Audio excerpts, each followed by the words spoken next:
जय श्री कृष्णा। राधे राधे। आज एकादशी व्रत पारणा का अत्यंत शुभ और पुण्यमय दिन है। ये वह पावन क्षण है जब भक्त श्रद्धा, नियम और भक्ति के साथ अपने व्रत को पूर्ण करते हैं और भगवान के चरणों में अपने व्रत का पुण्य समर्पित करते हैं। शास्त्रों में कहा गया है कि यदि आज के दिन विधि विधान से पूजा करते समय पारणा की कथा भी श्रद्धा से सुनी जाए तो व्रत का पुण्य कई गुना बढ़ जाता है और भगवान की विशेष कृपा प्राप्त होती है। तो आइए श्रद्धा और शांत मन के साथ आज की इस पावन कथा का श्रवण करें ताकि व्रत का पुण्य और भी बढ़े और हम सबके जीवन में सुख, शांति और भगवान की कृपा का वास हो। पौराणिक कथा के अनुसार बहुत समय पहले की बात है, एक ऋषि हुआ करते थे जिनका नाम था ऋषि कश्यप और उनकी पत्नी का नाम दत्ती था। ऋषि और उनकी पत्नी दिति के दो पुत्र हुए, जिनमें से एक का नाम हिरण्याक्ष रखा गया और दूसरे का नाम हिरण्यकश्यप। भगवान विष्णु ने हिरण्याक्ष से पृथ्वी की रक्षा के लिए वहरा रूप धारण करके उनका वध कर दिया। तब भगवान विष्णु के द्वारा अपने भाई के वध से दुखी और क्रोधित होकर हिरण्यकश्यप ने भाई की मृत्यु का बदला लेने के लिए अजय होने का संकल्प कर 1000 वर्ष तक घोर तपस्या किया। हिरण्यकश्यप की कठिन तपस्या से प्रसन्न होकर ब्रह्मा जी ने उसे वरदान दिया कि उसे ना कोई घर में मार सकेगा, ना बाहर मार सकेगा, ना अस्त्र से उसका वध होगा, ना ही शस्त्र से वह दिन में मरेगा, ना ही रात में। मनुष्य से भी नहीं मरेगा, ना पशु से, ना आकाश में और ना पृथ्वी पर। ब्रह्मा जी से ये वरदान प्राप्त करके हिरण्यकश्यप अजय हो गया। फिर उसने देवराज इंद्र से युद्ध कर स्वर्ग पर अपना अधिकार जमा लिया, साथ ही साथ लोकों पर भी अब उसका राज्य हो गया। हिरण्यकश्यप ब्रह्मा जी से मिले वरदान के फलस्वरूप इतना अहंकारी हो गया कि उसने अपनी प्रजा से खुद को भगवान की तरह पूजने का आदेश दे डाला और जो भी इस आदेश को नहीं मानता उसे वह मृत्यु दंड दिया करता। हिरण्यकश्यप के अत्याचार की कोई सीमा नहीं रही। उसने प्रभु भक्तों पर अत्याचार करना शुरू कर दिया। हिरण्यकश्यप का पुत्र प्रहलाद था जो असुर, लेकिन वह अपने पिता से बिल्कुल विपरीत था। प्रहलाद भगवान विष्णु का भक्त था। ये बात उसके पिता को पसंद नहीं थी, जिस कारण उसने कई बार अपने ही पुत्र का वध करने का प्रयास किया, लेकिन विष्णु भक्त होने के कारण हिरण्यकश्यप प्रहलाद का कुछ नहीं बिगाड़ पाया। भक्त प्रहलाद पर हिरण्यकश्यप के अत्याचार की जब सारी सीमाएं पार कर गई तब भगवान विष्णु ने नरसिंह अवतार धारण किया। जैसे हिरण्यकश्यप को वरदान प्राप्त था वैसे ही भगवान ने भी उसका वध कर दिया। भगवान नरसिंह ने दिन और रात के बीच के वक्त में आधे मनुष्य और आधे शेर का रूप धारण कर नरसिंह अवतार लिया। भगवान नरसिंह ने खंभा फाड़कर अवतार लिया और हिरण्यकश्यप को मुख्य दरवाजे के बीच अपनी जंघाओं पर लिटा दिया। शेर तेज नाखूनों से उसका पेट फाड़कर उसका वध कर दिया। इस प्रकार उन्होंने अपने भक्त प्रहलाद की रक्षा की। प्रिय श्रोताओं, आज एकादशी का व्रत है और आपसे अधिक लोगों ने आज एकादशी व्रत का पालन भी किया होगा, एकादशी का उपवास भी रखा होगा। अपनी ओर से आप सच्ची श्रद्धा और विश्वास के साथ एकादशी का व्रत रखकर नियमों का पालन भी कर रहे होंगे। लेकिन महाराज अम्बरीश की तरह एकादशी व्रत का पूरी तरह से पालन करना बहुत मुश्किल है और हमें भी प्रयास करना चाहिए, लेकिन हम वर्तमान युग यानी कलयुग से प्रभावित लोग हैं, इसीलिए सभी तरह से नियमों का पालन नहीं कर सकते। इसे हमें दोष लग सकता है, लेकिन आज की इस कथा को सुनने से लगने वाला दोष दूर हो जाता है या कम हो जाता है। सतयुग के समय की बात है। महाराज अम्बरीश थे और वे इतने बलवान थे कि बिना सोए एक पैर पर खड़े होकर, बिना जल ग्रहण किए और बिना सांस लिए 1 वर्ष तक उपवास कर सकते थे। कलयुग में ना तो हम बलवान हैं और ना ही हमें उन्नति, लेकिन हाँ, हम सौभाग्यशाली है कि हमें इतनी कठोर तपस्या करने की आवश्यकता नहीं पड़ती। कलयुग में भगवान ने हमें बहुत ही कम भक्ति में लेकिन सच्ची भक्ति से ही प्रसन्न हो जाने का आशीर्वाद दे रखा है। श्री चैतन्य महाप्रभु ने समझाया कि एकादशी के दिन यदि भूख लगे तो फल, रस या दूध ले सकते हैं, लेकिन लगातार कुछ भी लेना नहीं चाहिए। भर पेट खाने या पीने की इच्छा से यदि एकादशी के दिन किसी भी चीज का सेवन किया जाए, भले ही वे व्रत से संबंधित क्यों ना हो, तो उसे भी व्रत खंडित हो जाता है। यहाँ तक कि भरपूर नींद का भी त्याग करना चाहिए। नींद बस उतनी ही लेनी चाहिए जितनी कि आलस्य हमारा दूर हो सके और हमारे शरीर की थकान दूर हो सके।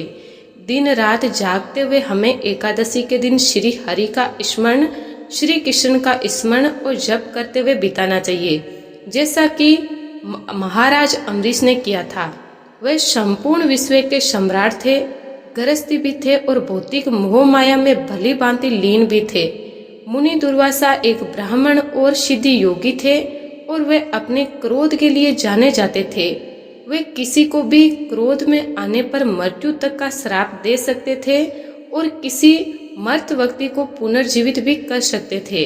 वे एक ब्रह्म ऋषि और महान शक्तियों से परिपूर्ण ब्रह्मवादी थे।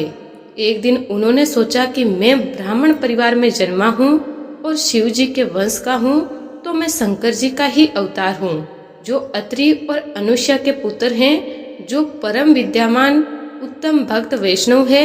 मेरे माता पिता ने देवी सीता को अनेक उपदेश दिए थे, स्वयं लक्ष्मी जी को उनने अनेक उपदेश दिए थे। जब वे और श्री राम और मेरे माता पिता की कुटिया में आए थे और मैं इस संसार का सबसे महान और शक्तिशाली पुरुष हूँ, पल भर में कुछ भी कर सकता हूँ। इधर मथुरा के मधुबन स्थित अपने महल में अम्बरीश महाराज ने महाद्वादशी का पालन किया, जिसमें उन्होंने ना तो जल पिया और ना ही वे सोए। उन्होंने दिन रात जप, स्मरण, देवताओं की सेवा और प्रार्थना में भक्ति में स्वयं को लीन रखा। अगले दिन श्री कृष्ण की पूजा के बाद जब वे अपना उपवास खोलने ही वाले थे कि तभी दुर्वासा मुनि उनके महल में आ पहुंचे। दुर्वासा मुनि एक देवता के समान बड़े सिद्ध और ब्रह्मवादी थे, लेकिन उन्होंने एकादशी का पालन नहीं किया था। कहा जाता है कि वे एकादशी व्रत नहीं रखते थे। अम्बरीश महाराज ने उनके महाद्वादशी पारण लेकर एकादशी व्रत खोलने का अनुरोध किया, ताकि उसके बाद वे भी स्वयं प्रसाद ग्रहण कर सके। दुर्वासा मुनि ने उत्तर दिया, हाँ, लेकिन मैं पहले पास ही में स्थित यमुना जी में स्नान करूंगा और मुझे स्नान करने में ज्यादा अधिक समय नहीं लगेगा।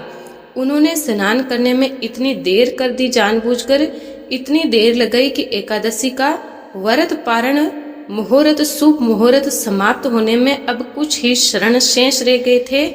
इधर अम्बरीश महाराज व्याकुल हो गए कि एक तो एकादशी पारण मुहूर्त बीता जा रहा है, दूसरे बिना दुर्वासा मुनि को प्रसाद दिए, बिना उन्हें भोजन कराए, वे उनसे पहले भोजन कैसे ग्रहण कर ले। उन्होंने सोचा कि एक ब्राह्मण ऋषि, एक सिद्ध महायोगी मेरे द्वार पर आए हुए हैं और वे कोई साधारण व्यक्ति तो है नहीं। मुझे स्वयं प्रसाद ग्रहण करने से पहले उन्हें महाप्रसाद अर्पित करके उनका सम्मान करना चाहिए, नहीं तो मैं भारतीय संस्कृति की उपेक्षा करूंगा और संभवत नरक में ही जाऊंगा। दूसरी ओर मुझे अपना एकादशी व्रत भी रखना चाहिए, जो सांसारिक कर्म नहीं है, ये दिव्य है। और अगर मैं उचित समय पर शुभ मुहूर्त में महाप्रसाद ग्रहण ना करके इसका पालन ना करूं, तो मेरी भक्ति नष्ट हो सकती है। अब तक किए गए सारे पुण्य कर्म नष्ट हो सकते हैं। क्या करूं? क्या मुझे इन ब्राह्मण का सम्मान करना चाहिए या फिर अपनी भक्ति का? बहुत देर तक गहन विचार करने के बाद उन्होंने भक्ति को ही सम्मान देने का निर्णय किया। सोचने लगे कि मैं किसी भी प्रकार से भक्ति के विरुद्ध कोई कार्य नहीं कर सकता, चाहे मुझे कुछ भी भौतिक समृद्धि खोनी पड़े, चाहे इसके लिए मुझे नरक में ही क्यों जाना पड़े। मैं एकादशी का अनादर किसी भी कीमत पर नहीं करूंगा और मैं चाहे कुछ भी हो जाए एकादशी व्रत का पारण निर्धारित मुहूर्त के भीतर ही करूंगा। और फिर इसके बाद उन्होंने भगवान श्री कृष्ण की पूजा में प्रयुक्त चरणामृत की एक बूंद पी ली। यदि कोई एकादशी का व्रत बिना किसी रस या बिना जल के पिए रखे तो वह चरणामृत ग्रहण करके अपना उपवास खोल सकता है। लेकिन अगर जल, फल, रस, दूध या सब्जियां ग्रहण की हो तो एकादशी व्रत में उसे कुछ अनाज ग्रहण करके ही व्रत खोलना चाहिए। यानी कि निर्जल व्रत रखने वाले लोगों को एकादशी व्रत का पारण जल या चरणामृत ग्रहण करके ही खोलना चाहिए। बाकी अन्य व्यक्ति सात्विक भोजन करके एकादशी का उपवास खोल सकते हैं, नहीं तो उनकी एकादशी पूर्ण नहीं मानी जाती। अम्बरीश महाराज ने सोचा कि मैंने तो एकादशी व्रत के दौरान जल की एक बूंद तक ग्रहण नहीं की है, इसीलिए मैं चरणामृत ग्रहण कर सकता हूँ। इस प्रकार मैंने कोई अनाज तो खाया नहीं है और मैं ब्राह्मण का आदर भी कर सकूंगा। चरणामृत की एक बूंद मैं जानता हूँ। वे गरजते हुए अम्बरीश महाराज से बोले, तुम तो बस एक झूठे भक्त हो, मैं एक सिद्ध ब्राह्मण हूँ। तुम मेरे वंश को जानते हो, तुम मेरी महान शक्तियों को जानते हो, फिर भी तुमने मेरा अपमान करने का साहस किया है। मैं तुम्हें तुरंत जलाकर भस्म कर दूंगा। ऐसा कहकर उन्होंने अपने बालों की एक शिखा निकाली और उसे जमीन पर पटका और उसे जलती हुई अग्नि में बदलने का आदेश दिया। अब वे अग्नि राक्षस महाराज अम्बरीश की ओर दौड़ पड़ी और उन्हें जलाकर भस्म करने का प्रयास करने लगी। उसी समय शूरदर्शन चक्र वहां प्रकट हुए और श्री कृष्ण ने अपने चक्र को वैष्णव यानी अपनी शरण में आए हुए भक्तों की रक्षा करने का उपदेश दे रखा था। इसीलिए शूरदर्शन ने अग्नि राक्षस को ही जलाकर भस्म कर दिया और अब वे दुर्वासा ऋषि की ओर बढ़ने लगे, जो अपने पैरों को सिर पर रखकर भाग खड़े हुए। दुर्वासा ऋषि भागते हुए चिल्लाने लगे, बचाओ बचाओ, कोई मुझे बचाओ। उधर अब अग्नि राक्षस अम्बरीश महाराज के पास पहुंचा तो राजा ने मंत्रोच्चारण किया और निर्भीक बने रहे। उन्होंने सोचा, मेरा जीवन तो, मेरी मृत्यु तो श्री कृष्ण पर ही निर्भर है। फिर भी उन्होंने पूरी तरह से केवल और केवल श्री कृष्ण पर ही विश्वास किया और उन्हीं का भरोसा किया। और इधर शूरदर्शन चक्र ने उनकी रक्षा कर ली। लेकिन दुर्वासा मुनि, जो एक शक्तिशाली ब्राह्मण और सिद्ध योगी थे, मृत्यु से भयभीत होकर भाग गए। उन्होंने पहले अपने पिता भगवान शिव की शरण लेने का प्रयास किया, लेकिन उन्हें अपने पास आते देखकर भगवान शिव ने दूर से ही उन्हें रोका, यहाँ मत आओ, यहाँ मत चले आओ। मैं जानता हूँ कि तुम क्यों भाग रहे हो। तुम इस विकट परिस्थिति में इसीलिए पड़े हो क्योंकि तुमने एक वैष्णव का अपमान किया है, और मैं जानता हूँ कि वैष्णव कितने प्रभावशाली होते हैं और उन्हें नाराज करने से बिल्कुल भी मैं डरता हूँ। अगर मैंने तुम्हें शरण दी तो ये शूरदर्शन चक्र मुझ पर ही आक्रमण करेगा। महादेव के पास से निराश होकर अब दुर्वासा मुनि ब्रह्मा जी के पास गए, जिन्होंने भी उनकी सहायता करने से इनकार कर दिया। इसके बाद वे भगवान विष्णु के पास गए और हाथ जोड़कर प्रार्थना करने लगे, हे श्री हरि, भगवान विष्णु मुझे अपने शस्त्र से बचाइए, मैं आपकी शरण में हूँ। भगवान विष्णु ने कहा, मैं तो तुम्हारी रक्षा करने में असमर्थ हूँ क्योंकि मैं स्वतंत्र नहीं हूँ, मैं तो अपने भक्तों से बंधा हुआ हूँ। उन्होंने अपना हृदय मुझे समर्पित कर रखा है, इसीलिए मैंने अपना हृदय उन्हें समर्पित कर रखा है। मैं किसी भी प्रकार से अपने भक्तों से स्वतंत्र नहीं हूँ। मैं पूरी तरह से अपने भक्तों के वश में हूँ क्योंकि मेरे भक्त भौतिक इच्छाओं से पूरी तरह मुक्त हैं। इसीलिए मैं उनके हृदय के भीतर ही निवास करता हूँ। अगर किसी के पैर में कांटा चुभ जाए तो कांटा तो उसके पैर से ही निकालना होगा, उसके सिर से तो कांटा निकलेगा नहीं। इसीलिए भगवान विष्णु ने कहा कि वैष्णव मेरे लिए सर्वोपरि हैं, उनकी रक्षा करना मेरा परम कर्तव्य है। और अगर तुम उद्धार पाना ही चाहते हो तो तुम्हें तुरंत अम्बरीश महाराज के पास ही जाना चाहिए। उन्हें साधारण गृहस्थ या साधारण क्षत्रिय राजा समझने की भूल बिल्कुल मत करना। ये मत सोचना कि अरे वो तो कुछ भी नहीं, वो मेरे हृदय है, तुम जाकर उन्हें प्रणाम करो। सांसारिक लोग अक्सर सोचते हैं कि मैं तो कितना ज्ञानी, धनी और शक्तिशाली हूँ। अरे ये पाखंडी वैष्णव तो निकम्मे हैं, केवल हरे कृष्ण का जाप करते हैं, कोई सार्थक कार्य तो करते नहीं। ऐसा कभी मत करना, बल्कि सच्चे और निष्ठावान वैष्णव बनो, तभी श्री कृष्ण आपकी रक्षा करेंगे और आपका अपना आशीर्वाद प्रदान करेंगे। भगवान के आदेश पर इधर दुर्वासा मुनि तुरंत महाराज अम्बरीश के पास उनके महल में लौट आए। आकर उन्होंने तुरंत महाराज से विनती की कि कृपया मुझे शूरदर्शन चक्र से बचाइए, मैं इसकी गर्मी से जल रहा हूँ। तब महाराज अम्बरीश ने प्रार्थना की, हे प्रभु, यदि मैंने कभी भी कृष्ण की भक्ति सेवा की है, सच्चे मन से उनकी पूजा की है, तो कृपया इन ब्राह्मण की रक्षा कीजिए। महाराज अम्बरीश के श्री कृष्ण से ऐसी प्रार्थना करते ही, ये शब्द कहते ही शूरदर्शन चक्र एकदम ठंडा हो गया। वे भगवान विष्णु में समा गए। 1 वर्ष पहले जब दुर्वासा ऋषि भगवान के शस्त्र से अर्थात शूरदर्शन चक्र से डरकर भागना शुरू किए थे, तभी से अम्बरीश महाराज ने कुछ भी नहीं खाया था। वास्तव में वे उस समय अपना एकादशी व्रत पारण करने जा रहे थे। तब ये घटना घटित हो गई और तब से दुर्वासा मुनि लगातार भाग रहे थे। वे वचन देने के बावजूद भी महल में नहीं आए थे। इसीलिए तब से लेकर आज तक यानी 1 साल तक अम्बरीश महाराज ने कुछ भी नहीं खाया था। जब दुर्वासा मुनि महाराज के समक्ष आए तो राजा ने अत्यंत विनम्रता से उनसे माफी मांगी। महाराज हाथ जोड़कर कहने लगे, हे मुनिवर, मैं तो कुछ भी नहीं हूँ, ना ही मैं भक्त हूँ, बल्कि मैंने तो अपना व्रत खोलकर आपका अनादर और अपमान किया है। दुर्वासा मुनि ये सुनकर महाराज अम्बरीश के चरण कमलों में गिर पड़े, जिसे महाराज ने उन्हें तुरंत उठाकर अपना आलिंगन कर लिया।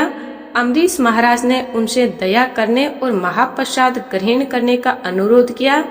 तब दुर्वासा मुनि ने अपने नए एहसास को व्यक्त करते हुए कहा कि भक्त स्वयं श्री कृष्ण से भी अधिक शक्तिशाली है। श्री कृष्ण ने तो वास्तव में अपनी सारी शक्ति वैष्णवों को दे रखी है। और फिर दुर्वासा मुनि ने सहज महाप्रसाद ग्रहण किया, जिसके बाद अम्बरीश महाराज ने भी पूरे 1 वर्ष बाद अपने पूरे परिवार सहित प्रसाद ग्रहण किया। इसीलिए विनम्र बने रहिए और श्री कृष्ण और एकादशी की भक्ति में दृढ़ विश्वास रखिए। हम एकादशी का पालन करने के लिए अपना मन, प्राण और आत्मा समर्पित कर देते हैं। इसीलिए एकादशी हमारी रक्षा करेगी, क्योंकि वह प्रेम और भक्ति की भी जननी है। अब सुनिए तुलसी माता की कथा। एक बार की बात है, भगवान श्री राम और माता सीता जी अपने 14 वर्ष के वनवास के दौरान चित्रकूट में आराम कर रहे थे। तब तुलसी माता से मिलने वाले पुण्य फलों के बारे में वे आपस में बात कर रहे थे। बातों ही बातों में माता सीता जी के मन में कुछ प्रश्न उठे, तो उन्होंने भगवान श्री राम से कहा, हे प्रभु, मेरे मन में कुछ प्रश्न उठ रहे हैं, जिनके उत्तर जानने के लिए मेरा मन बेचैन हो रहा है। तब भगवान श्री राम ने कहा, हे देवी, आपके मन में भला कौन से प्रश्न उठ रहे हैं? आप जल्दी बताइए, मैं आपके सभी प्रश्नों के उत्तर और उनका रहस्य भी जरूर बताऊंगा। तब माता सीता जी ने कहा, हे प्रभु, तुलसी को जल कैसे देना चाहिए और तुलसी जल देने की सर्वोत्तम विधि कौन सी है? तुलसी को जल देने का मंत्र कौन सा है? तब भगवान श्री राम देवी सीता से कहने लगे, हे देवी, तुलसी जी में जल अर्पित करते समय ये 3 शब्द कहे, जिससे गरीबी दूर हो जाएगी। एक बार माता सीता ने भगवान श्री राम से तुलसी जी को जल देने के महत्व के बारे में पूछा, तो भगवान ने उन्हें उनका महत्व सुनाया। तब आगे माता सीता जी ने कहा, हे स्वामी, आपने मुझे तुलसी जी को जल देने का महत्व तो बता दिया, परंतु अब मेरे मन में ये जानने की जिज्ञासा हो रही है कि तुलसी को जल कैसे देना चाहिए, जल की सर्वोत्तम विधि कौन सी है, जल देने का मंत्र कौन सा है? कृपया आप मुझे इन सभी प्रश्नों का उत्तर दीजिए। तब भगवान श्री राम ने माता सीता जी से कहा, हे प्रिय, जिस प्रकार से मैंने तुलसी का महात्म्य सुनाया है, उसी प्रकार से तुलसी को जल देते समय बोले जाने वाले मंत्र का भी बड़ा महत्व है। ये मंत्र केवल 3 शब्दों का है, परंतु इसका प्रभाव बहुत ही चमत्कारी है। जो भी मनुष्य नित्य तुलसी को जल देते समय अपने मुख से केवल ये 3 शब्द बोल देता है तो साक्षात माँ लक्ष्मी उसके घर में प्रवेश करती है और उसकी दरिद्रता दूर करती है, उसे धन धान्य की प्राप्ति होती है। देवी, उस मंत्र को बताने से पहले मैं आपको तुलसी के इस मंत्र का महत्व भी बताता हूँ। इस महात्म्य को सुन लेने मात्र से ही मनुष्य के समस्त पाप नष्ट हो जाते हैं और उसे कई वर्षों तक तुलसी को जल देने का पुण्य भी प्राप्त होता है। इसीलिए हे देवी, आप भी इस कथा को ध्यान पूर्वक सुनिए। तब माता सीता ने कहा, हे प्रभु, मैं तो इस कथा को पूरा अवश्य सुनूंगी। कृपया अब आप मुझे तुलसी के मंत्र का महात्म्य सुनाइए। तब भगवान श्री राम कहने लगे, हे देवी, एक समय दक्षिण दिशा में एक अत्यंत स्वयंमान नगरी थी। उस नगर में सुरेश नाम का एक खोटी बुद्धि का ब्राह्मण रहता था और वे पापियों का तो शिरोमणि ही था, सरदार ही था। उसका जन्म एक ऐसे ब्राह्मण परिवार में हुआ था जो पाप कर्म करने वाले और शास्त्र ज्ञान से शून्य थे। वे जन्म से तो ब्राह्मण था, लेकिन कर्म से वे अत्यंत दुराचारी था। वे ना तो पूजा पाठ करता था, ना अतिथियों का सत्कार करता और यहाँ तक कि अपने द्वार पर आए हुए अतिथियों को बिना कुछ दान दिए ही निर्दया पूर्वक भगा दिया करता। वे सदैव ही पराई स्त्रियों में आक्षिप्त रहता और उसे मदिरा पान करने की भी बहुत बुरी लत थी। साथ ही वे मांस भी खाता। एक दिन वे खेत में काम करके पत्ते बेचकर जीविका चलाता, रात में व्यभिचार करता। इस प्रकार से उस ब्राह्मण ने अनेकों वर्षों तक जीवन बिताया। फिर एक दिन वे दुर्बुद्धि बेचने के लिए, पत्ते इकट्ठे करने के लिए एक ऋषि के आश्रम के आसपास घूमने लगा और वहां पर लगे हुए पेड़ों के पत्ते तोड़ने लगा। तो वहीं पर एक काल रूपधारी काले भयानक सर्प ने उस ब्राह्मण को काट लिया और उसी समय उसकी मृत्यु हो गई।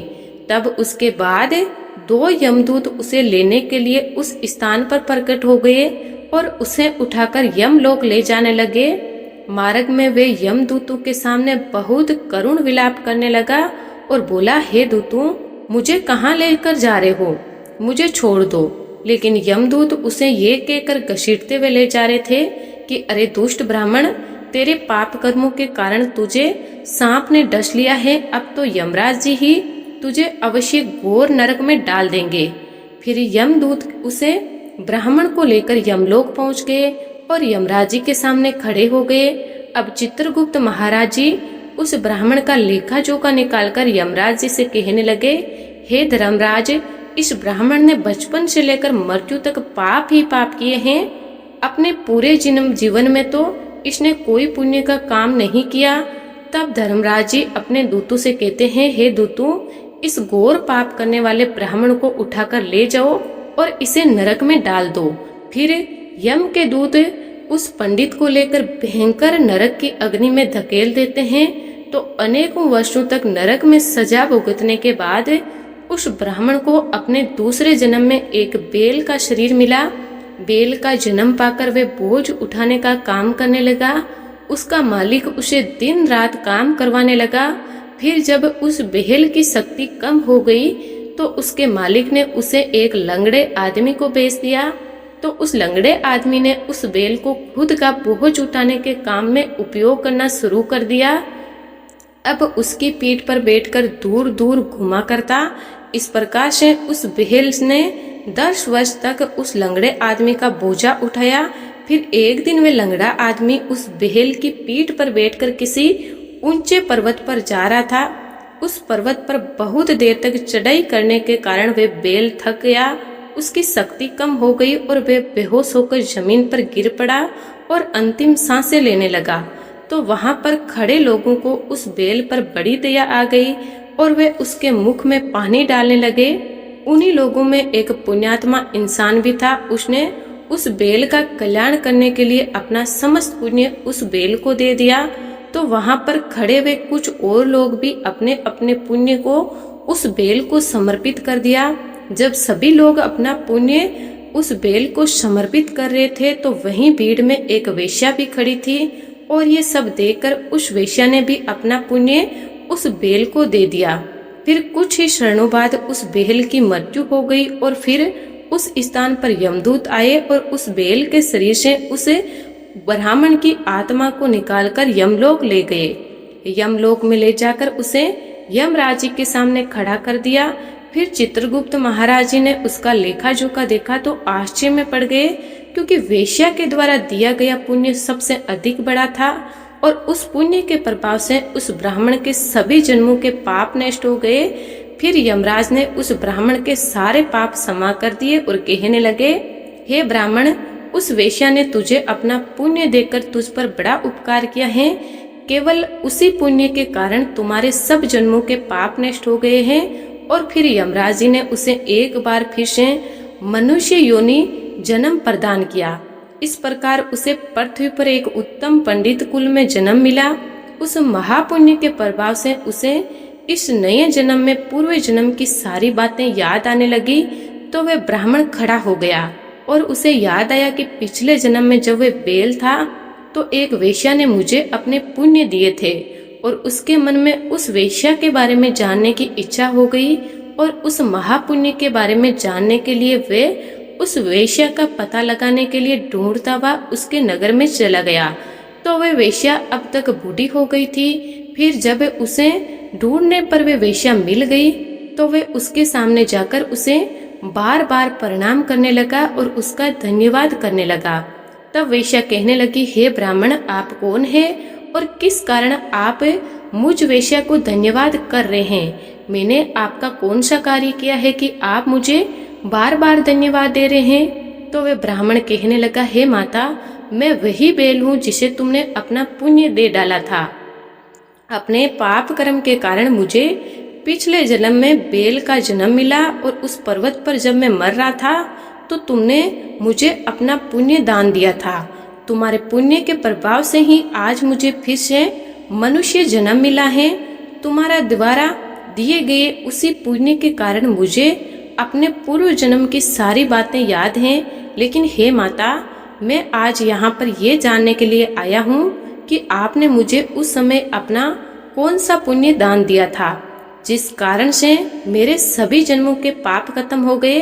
मैं उसी पुण्य के बारे में जानना चाहता हूँ।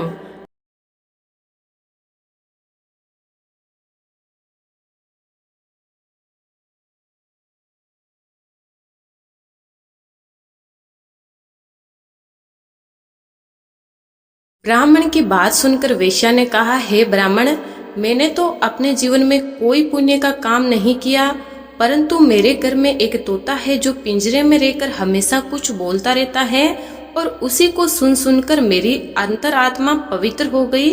उसी तोते के द्वारा बोले गए मंत्र का पुण्य मैंने तुम्हें दान में दिया था। फिर वे वेश्या और पंडित उस तोते के पास गए। तब वहां जाकर ब्राह्मण ने उस तोते से पूछा, हे तोते, तुम कौन सा मंत्र बोलते रहते हो जिससे हमारे जीवन का उद्धार हुआ है? ये मंत्र तुमने किसे सिखाया और इस मंत्र का क्या अर्थ होता है? तब उस तोते ने अपने पूर्व जन्म का वृतांत सुनाना आरंभ किया। वे तोता कहने लगा, हे ब्राह्मण, पिछले जन्म में एक पंडित था। मैं अपने ज्ञान के अंधकार में अंधा हो गया। मैंने कभी गुरुजनों का आदर नहीं किया, सदैव ही उनका अपमान किया। मुझे अपने ज्ञान पर इतना गर्व हो गया था जिस कारण से मेरे अंदर क्रोध और अधिक बढ़ गया और मैं क्रोध के मारे सभी से द्वेष करने लगा। अन्य मनुष्यों को मैं तुच्छ समझने लगा और विद्वानों का भी भरी सभा में ही अपमान करने लगा। फिर समय बीतने पर मेरी मृत्यु हुई तो मुझे यमलोक ले जाया गया। पूज्य जनों और गुरुजनों का अपमान करने के कारण मुझे तोते के कुल में डाल दिया गया और मेरा जन्म एक तोते के रूप में हो गया। मेरे पाप कर्मों के कारण छोटी अवस्था में ही मेरे माता पिता से वियोग हो गया। फिर मैं पेड़ की डाल पर बैठकर रो रहा था। उसी स्थान से कुछ ऋषि जा रहे थे। उन्होंने मेरी दयनीय पुकार सुन ली और मुझे लेकर अपने आश्रम में चले गए। वहां उस आश्रम में उन्होंने मुझे एक सुंदर पिंजरे में रखा और मेरा बहुत अच्छी तरह से ख्याल रखा। वे मुझे रोज भोजन दिया करते। पढ़ाते उस स्थान पर बहुत सारे ऋषि मुनि और उनकी स्त्रियां और बालक सभी रोज तुलसी के पौधे में जल देते और तुलसी के सामने एक मंत्र का जाप किया करते। उन्हीं के मुख से बार बार उस मंत्र को सुनकर मैंने उसे रट लिया। तब से मैं उस मंत्र को जान गया हूँ और वही मंत्र मैं दिन रात बोलता रहता हूँ। उस मंत्र के प्रभाव से मेरी कभी मृत्यु नहीं हुई और मेरी आयु आज 100 वर्ष की हो गई है। मैं इतने वर्षों तक जीवित रहा। फिर एक रात को एक चोर उस स्थान पर आ गया और उसने मुझे वहां से चुरा लिया।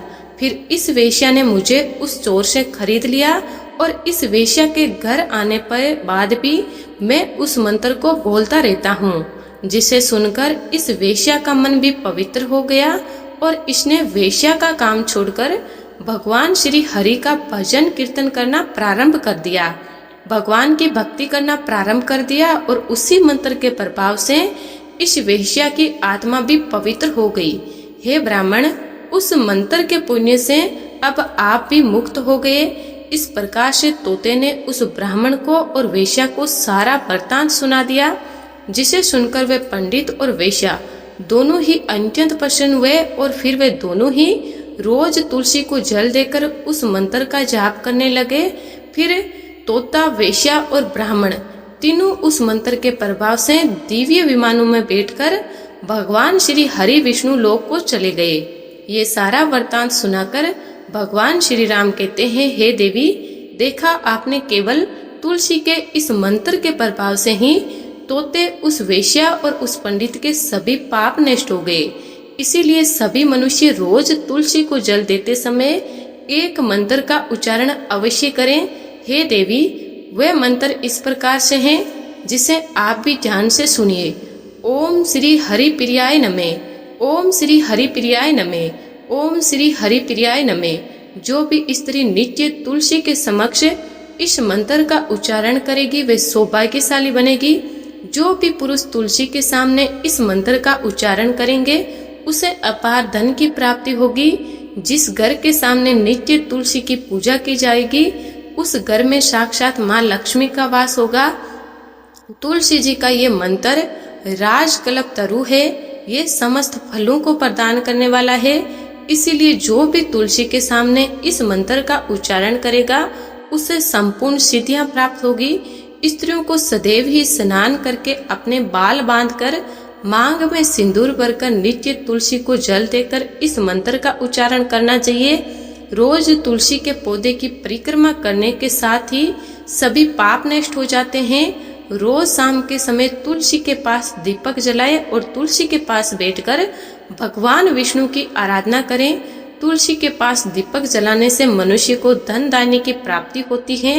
हजारों अमृत के घड़ों से स्नान पर भी श्री हरि की इतनी तृप्ति नहीं मिलती जितनी मनुष्य के द्वारा तुलसी का एकमात्र एक पत्ता चढ़ाने से की जाती है। 1000 गाय दान से मनुष्य को जो फल प्राप्त होता है वही फल तुलसी के पत्ते के दान से पा लेता है। तो इस प्रकार भगवान श्री राम ने माता सीता जी को तुलसी जी का महात्म्य सुनाया। तो ये थी तुलसी माता की कथा। सभी प्रेम से मिलकर बोलिए तुलसी मैया की जय। जय श्री हरि विष्णु भगवान की जय। अगर आपको आज की ये वीडियो पसंद आई हो तो वीडियो को लाइक करें, चैनल को सब्सक्राइब करें और कमेंट बॉक्स में सच्ची श्रद्धा से जय श्री हरि विष्णु जरूर लिखें। भगवान विष्णु की कृपा से आपके सारे मनोरथ पूरे हो।